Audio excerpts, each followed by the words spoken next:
मुहम्मदुन सय्यदुल कौनैनि व साक़लैहि वल फ़रीक़ैनि मिन अरबिय्य व मिन अजमी मौलाया सल्लि व सल्लिम दाइमन अबदन अला हबीबिका खैरिल खल्क़ि कुल्लिहिम मौलाया सल्लि व सल्लिम दाइमन अबदन अला हबीबिका खैरिल खल्क़ि कुल्लिहिम।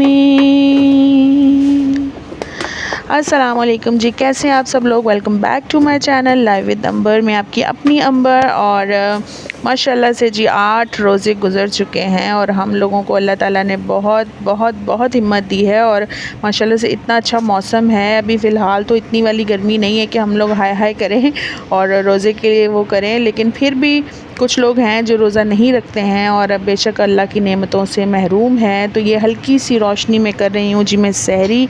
तो ये मेरा बेटा सो रहा है, तो इसको आदत है, ये रात को नींद में उठता है तो कभी किधर को चला जाता है, कभी किधर को चला जाता है। तो आज ये जो है वो पैरों वाली साइड पे मुँह करके लेट गया रात को जब मैं उठी हूँ। तो फिर मैंने इसको उठाया नहीं कि इसकी नींद ख़राब होगी और ये थी हल्की सी रोशनी जिसमें कि मैं सहरी करी थी। उसके बाद थोड़ा वही घर के काम वाम, मसीब को स्कूल वगैरह भेज के तो फिर मैं निकली हूँ। तो आज मैं गई थी जी रेड बस में। कराची की रेड बस जो थी, मैं फ़र्स्ट टाइम उसमें सफ़र कर रही थी। कोई इतना फ़र्क नहीं है, बस जो ये वाली बस है इसका किराया 50 रुपीज़ है। आप कहीं से भी बैठ जाओ और कहीं भी उतर जाओ तो आपको 50 ही पे करने हैं।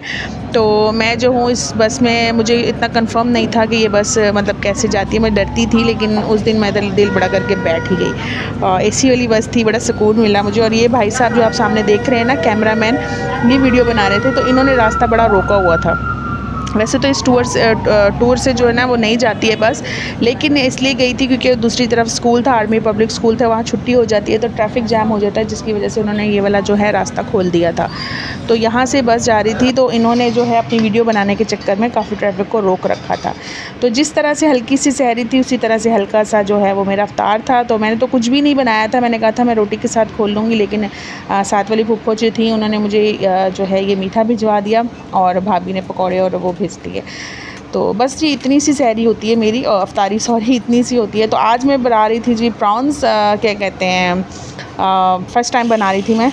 मुझे बड़ा शौक़ हो रहा था कि मैं प्रॉन्स बनाऊं और मेरे भाइयों को पसंद है क्योंकि उन्होंने खाते हैं। मेरे घर वाले बाकी किसी ने भी नहीं खाया हुआ। मैंने भी सालन नहीं खाया इसका, बट हाँ फ्राई वगैरह किए हुए तो वो मैंने खाए हुए थे। तो आज मैंने सोचा बना लेते हैं। तो इसको पहले मैंने खाली ऑयल में जो है वो फ्राई किया था अच्छे से, और क्या, ताकि इसका पानी सारा जो था वो बाहर आ जाए, इनके मतलब जो भी होता है वो निकल गया। तो मैंने साथ में लहसुन अदरक डाल दिया और फिर मैं इसे भूनती रही हूँ ताकि पानी खुश्क हो जाए और जो लहसुन अदरक है वो उसके साथ जो इसकी जो बदबू है वो ख़त्म हो जाए।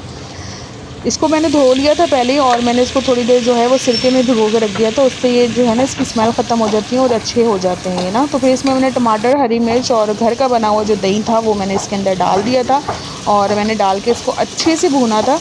मतलब इसकी भुनाई जितनी आप अच्छे से भुनाई करेंगे ना उतना बेहतर ये रहेगा कि ये क्या कहते हैं, इसमें ज़्यादा पानी नहीं डालना पड़ेगा हम लोगों को। तो फिर ये जो है मतलब अच्छे से पक जाता है। तो फिर इसमें मसाला, नमक और क्या कहते हैं, मैंने वो डाल दिया था कौरमा मसाला डाला था इसके अंदर मैंने, और हल्दी भी डाली थी इसमें, थोड़ा सा मैंने ज़ीरा डाल दिया था बाद में। तो वो डाल के मैंने इसको अच्छे से भूना था। इसमें तो मैं जल्दी ज़ाहिर वीडियो बन रही है, लेकिन मैंने इसको बहुत अच्छे से भूना था, काफ़ी देर तक भूनती रही हूँ। उसके बाद पानी 1 गिलास डाल के, 1 गिलास से कम ही था डाल के मैंने इसको ढक दिया था। फिर जब पानी बिल्कुल खुश्क हो गया था, बिल्कुल से थोड़ा सा रह गया था, तो फिर मैंने इसके अंदर जो है फ्राई करके प्याज डाल दिया था। पहले मैंने प्याज नहीं डाला, इसको मैंने बाद में फ्राई करके प्याज डाला और फिर मुझसे थोड़ी देर उसको भी पकाया और फिर मैंने इसमें हरा धनिया डाल दिया। तो हम लोग बिल्कुल खुश्क सालन हमसे नहीं खाया जाता है, हम लोग नहीं खाते हैं बिल्कुल खुश्क सालन, तो इसलिए हल्की फुल्की ग्रेवी होनी ही चाहिए हमारे जो क्या कहते हैं सालन होते हैं, ताकि सहरी हो सके। अस्सलाम वालेकुम जी, कैसे हैं आप सब लोग। Welcome back to my channel live with Amber. और अल्हम्दुलिल्लाह जी 8 रोज़े गुज़र गए हैं और मतलब पता ही नहीं चला टाइम का ना, कितने बहुत अच्छे दिन गुजरे हैं। अभी कराची में भी इतनी गर्मी नहीं है, संडे वाले दिन थोड़ी सी गर्मी थी, लेकिन ये है कि बहुत अच्छे दिन गुजरे हैं और अल्लाह ताला इसी तरह से बाकी के दिन भी हमारे गुजार दे। मैं भी सो के उठी थी थोड़ी देर पहले, तो बस अभी जॉब के लिए निकलना था, तो मैंने सोचा मैं अपना व्लॉग कंप्लीट कर लूँ, उसका एंड नहीं था तो उसका एंड कर लूँ। तो बहुत सारे बर्तन थे आज धोने वाले, जो कि सारे मैंने वॉश किए। और फिर क्या कहते हैं, कुछ धनिया पुदीना वगैरह कल लेकर आई थी। हमारे यहाँ पर मंडे वाले दिन मंडे बाज़ार लगता है। मैंने एक ब्लॉग में बनाई हुई थी उसकी वीडियो, कल वीडियो नहीं बना पाई क्योंकि बस कुछ चीज़ दुकानें बची हुई थी, बाकी सब तो बंद करके चले गए थे अफ्तार के टाइम पर। तो फिर इसलिए बस जो एक दो ज़रूरी चीज़ें थी वो लेकर हम लोग वापस आ गए थे। तो धनिया पुदीना लेकर आई थी, तो वो अब साफ़ करने वाला है, वो भी बाहर निकाल के रखा है। तो या तो अगर अभी टाइम हुआ तो मैं कर लूँगी, वरना तो फिर मेरे पीछे आने वाले जो लोग होंगे, या तो बाबा होंगे घर पे या फिर भाभी आ जाएंगी तो वो कर देंगी, करके साफ़ करके ये लोग रख देंगे। तो उसके बाद फिर जो है अगर हो गया तो ठीक है, वरना फिर रात में आके मैं ही करूँगी। तो ये है कि ख़राब नहीं होता है, शुक्र है। तो बस इसको सेट करके रख देंगे फ्रिज में, तो हमारे सही काफ़ी दिन निकल जाते हैं, अल्लाह का शुक्र है। तो सालन वालन का ये है कि सालन जो है वो एक दिन बनाओ तो 2-3 दिन निकल जाते हैं, क्योंकि हम लोग 2 ही तो बंदे हैं। तो लेकिन मेरी आदत ये है कि हम लोगों के घर में शुरू से ही आदत थी, मेरी मम्मा बहुत माशाल्लाह खुला बनाती थी कि कभी कोई मेहमान आ जाता है, वो मेरी मम्मा कहती थी कभी कभी किसी का हिस्सा भी बनाना पड़ता है। तो इस वजह से हम लोगों को शुरू से आदत है। बेशक हम 2 बंदे हैं लेकिन ज़्यादा ही बनाती हूँ मैं। वाक़ई कभी कभी ऐसा होता है कि जैसे कोई लेने आ जाता है सालन, कोई या मेहमान आ जाता है या भाभी की तरफ भी जाता है, तो उधर से इस तरफ भी आता है, तो इस वजह से जो है वो एक्स्ट्रा ही बनाते थे यार। तो अल्लाह का शुक्र है, मेरी माँ जो उस वक्त बताती थी, उस वक्त तो हम लोग नहीं इतना ध्यान देते थे और इतना समझ में नहीं आता था। लेकिन वही बात है कि जब इंसान को वक्त सिखाता है ना, तो वो ज़्यादा अच्छे से सीखता है। तो हम लोग भी कुछ ऐसे ही हैं, सीख रहे हैं।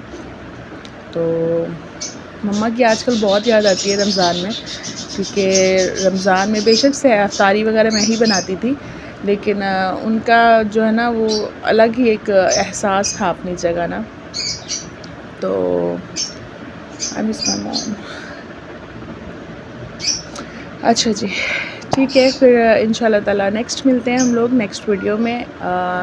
रमज़ान के इस बाबरकत के सदक़े में अल्लाह ताला हमारे सारे गुनाहों को कबूल फ़रमाए और हमें इस बात की तौफ़ीक दे कि हम जितने हमारे गुनाह हमसे हो चुके हैं ना, उसका हम अज़ाला कर सकें और उतनी इबादतें कर सकें। तो मुझे अपनी दुआओं में याद रखिएगा और क्या कहते हैं, प्लीज़ मेरा नाम लेके मुझे अपनी दुआओं में याद रखिएगा। अल्लाह ताला पता नहीं किसकी जो क्या है दुआ है वो सुन लेंगे। और थैंक यू सो मच, मेरे 12 के फॉलोअर्स हो चुके हैं अल्हम्दुलिल्लाह। अब बाकी सारी सेलिब्रेशन ईद के बाद ही करेंगे जो भी होगा। तो बस इसी तरह से व्यूज़ भी अच्छे दे दीजिए, मेहरबानी होगी आपकी। ठीक है, अपनी दुआओं में याद रखिएगा। अल्लाह हाफ़िज़।